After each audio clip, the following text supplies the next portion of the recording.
नमस्कार, एस्ट्रो तक में आप सबका बहुत बहुत स्वागत है। मैं हूं प्रवीण मिश्र। यदि आपकी संतान जिद्दी है, बात नहीं मानती, कहना नहीं मानती, तो आपको क्या करना चाहिए? क्या उपाय कोई ऐसा है जो आपको इससे राहत दिला सकता है? देखिए, संतान जिद्दी है, इसके पीछे कई कारण हो सकते हैं। उनमें से जो ज्योतिषीय कारण है उसकी हम चर्चा करेंगे। कुंडली में यदि मंगल लग्न में बैठा हो, कुंडली में यदि मंगल लग्न में बैठा है और वक्री भी है, तो ऐसे लोग, ऐसे बच्चे बहुत जिद्दी होते हैं। इसके साथ ही कुंडली में मंगल यदि छठे घर में, सातवें घर में, आठवें घर में भी हो, तो ऐसे बच्चे बड़े जिद्दी होते हैं और वक्री हुआ तो जिद उनकी और बढ़ जाती है। इसके साथ ही अगर चंद्रमा अनुकूल ना हो, चंद्रमा यदि छठे घर में, आठवें घर में या 12वें घर में बैठा हो, तो वो जल्दी से बात नहीं मानते, अपनी बात पर अड़े रहते हैं। तो मंगल और चंद्रमा का नेगेटिव प्रभाव आज व्यक्ति को जिद्दी बना देता है। तो यदि आपकी संतान बहुत जिद्दी है, कहना नहीं मानती है, तो क्या उपाय करना चाहिए?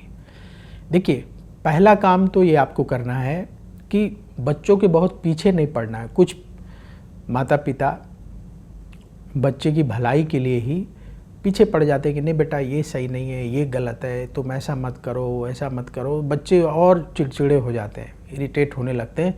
उनको पता लग जाता है अब ये ज्ञान देने वाले हैं, अब ये टोकने वाले हैं, अब ये ऐसा कहने वाले हैं, तो वो उससे बचने का रास्ता खोजने लगते हैं। तो आप बच्चों को दूर से नज़र रखिए और बिल्कुल आपकी जिम्मेदारी है कि बच्चे आपके सही लाइन पर रहें। तो दूर से नज़र रखिए, कहाँ टोकना है, कहाँ नहीं टोकना है, कब टोकना है, कब नहीं टोकना है, इसका हमें कॉमन सेंस डेवलप करना चाहिए। हम माता पिता हैं, हमारी जिम्मेदारी है। और हर समय बच्चों को टोकते रहना, हर समय रोकते रहना उचित नहीं है। हम ऐसा वातावरण तैयार करें कि हमें ज़्यादा रोकने टोकने की आवश्यकता ना पड़े। इसके साथ ही जो आपको उपाय बताने जा रहे हैं, ये उपाय करिएगा। फिर कुछ और ज़रूरी बातें भी आपको बताएंगे। उपाय क्या करना है? मंगल ग्रह अनुकूल रहे, मंगल ग्रह का नेगेटिव प्रभाव दूर हो, इसके लिए आप क्या करें? महीने में एक बार आपके घर के पास जो हनुमान मंदिर हो, वहाँ मंगलवार के दिन एक पताका हनुमान मंदिर में चढ़ाएं। पताका मतलब झंडा।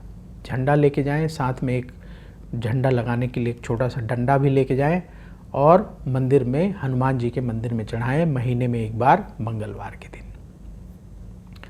इसके साथ ही जिस दिन पताका चढ़ाएंगे उस दिन नारियल, पान, सुपारी, लाल फल अवश्य लेकर जाएं। पंडित जी से निवेदन करके नारियल, पान, सुपारी, लाल फल हनुमान जी को अर्पित कराएं। वहीं बैठकर हनुमान चालीसा का पाठ करें और हनुमान जी की आरती करें।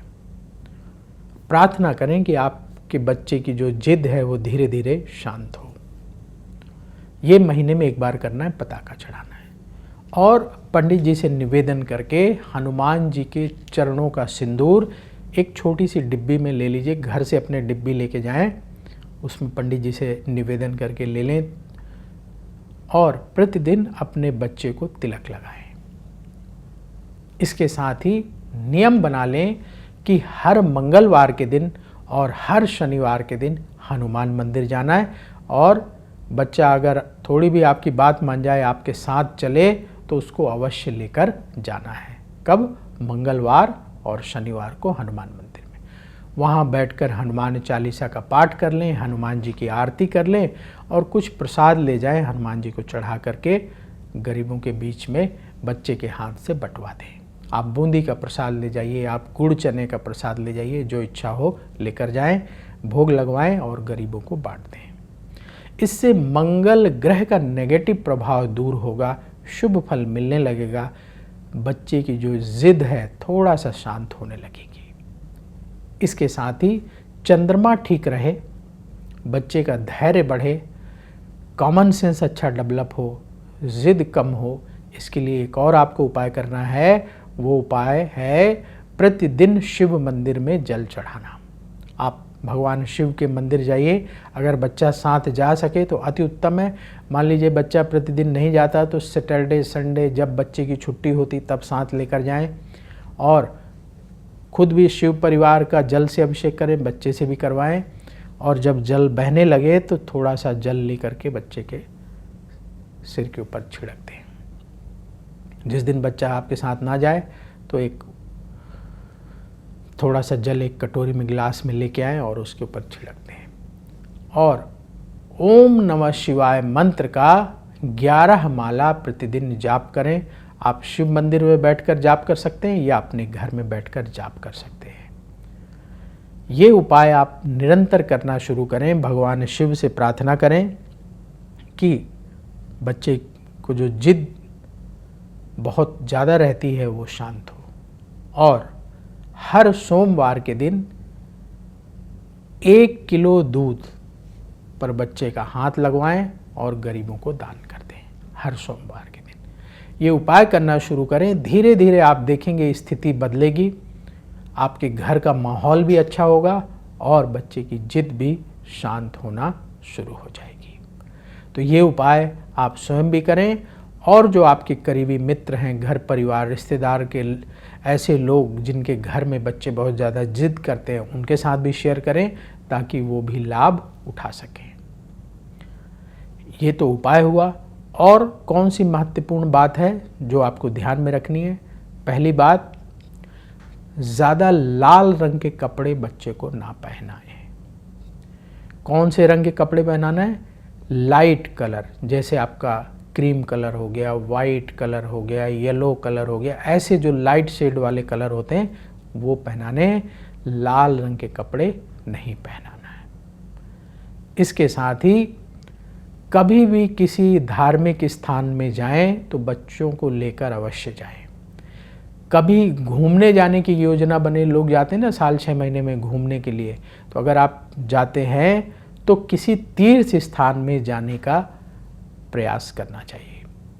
बहुत जगह लोग घूमने जाते हैं जो तीर्थ स्थान नहीं है, वहाँ जाइए, लेकिन अगर आप अपने बच्चों की भलाई चाहते हैं, वो चाहते हैं कि वो ज़िद ना करें और थोड़ा सा धार्मिक बने और पूजा पाठ की तरफ उनका रुझान हो, उनका आगे का जीवन थोड़ा संस्कारमय हो, तो ये आपकी जिम्मेदारी है कि हमारे देश में बहुत सारे धार्मिक स्थान हैं जहां आप धार्मिक यात्रा भी कर सकते हैं और आपकी आउटिंग भी हो जाएगी, घूम के भी आ सकते हैं। पूरे देश में ऐसे बहुत सारी जगह हैं, तो आप ऐसे स्थानों में जाएं जहां कोई ना कोई धार्मिक मंदिर अवश्य हो। पहाड़ों में जा रहे हैं तो वहाँ देखिए कौन सा धार्मिक मंदिर है, वहाँ चले जाइए।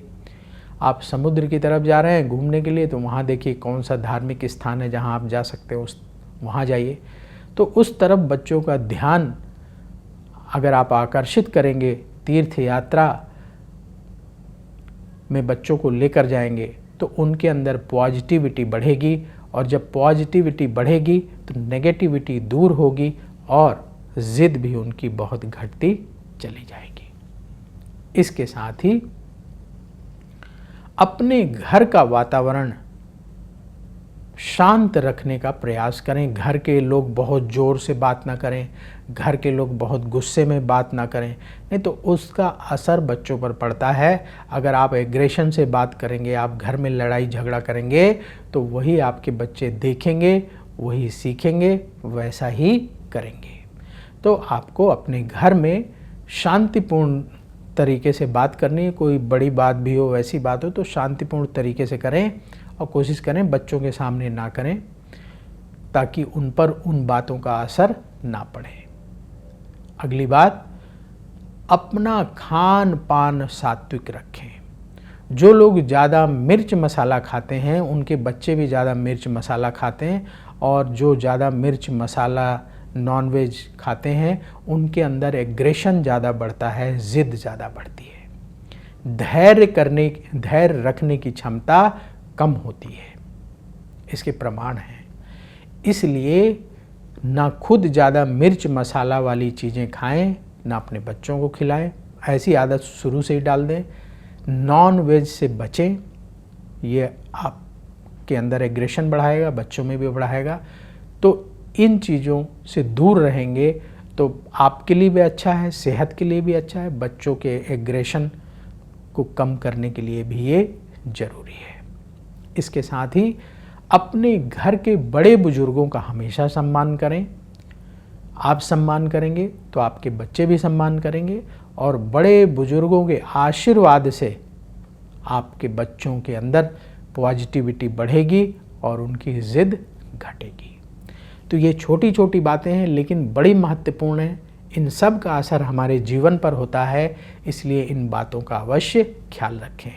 तो भगवान की कृपा से अवश्य आपके बच्चों की जिद शांत होगी, उनके अंदर अच्छे संस्कार आएंगे, वो अच्छे से पढ़ेंगे और जीवन में अच्छी सफलता प्राप्त करेंगे। इसके साथ ही आप अपने घर में कम से कम महीने में एक बार कोई भी पूजा अनुष्ठान करते रहें। सत्यनारायण भगवान की कथा सुनते रहें, आप सुंदरकांड का कभी पाठ करते रहें, कोई भी जो आपको अच्छा लगता है उस तरीके से पूजा पाठ करते रहें। उसका फर्क भी हम सब के जीवन में नज़र आता है। जिनके घर में रेगुलर कोई ना कोई पूजा होती है, ऐसे घरों में पॉजिटिविटी ज़्यादा रहती है, ऐसे घरों की तरक्की ज़्यादा होती है, ऐसे ही घरों के बच्चे अच्छे निकलते हैं। तो ये भी हमें अवश्य करते रहना चाहिए। तो अब वक्त हो चला है आपसे विदा लेने का। कमेंट बॉक्स में जय श्री राधे जरूर लिखें। राधा रानी की कृपा से तुरंत आपको पॉजिटिविटी की प्राप्ति होगी। बोलिए जय श्री राधे। क्या कहती है आपकी राशि? कैसा होगा आपका दिन? क्या है आपके लिए शुभ रंग? कौन सा उपाय आपके बिगड़े काम बना देगा? पर्व और त्योहार मनाने से आपको क्या लाभ होगा? ग्रहों के बदलते गोचर कैसे आपकी किस्मत पर असर डालते हैं? अपनी किस्मत चमकाने के लिए आप क्या विशेष उपाय करें? ये सब जानने के लिए देखिए एस्ट्रो तक, सिर्फ एस्ट्रो तक। नमस्कार।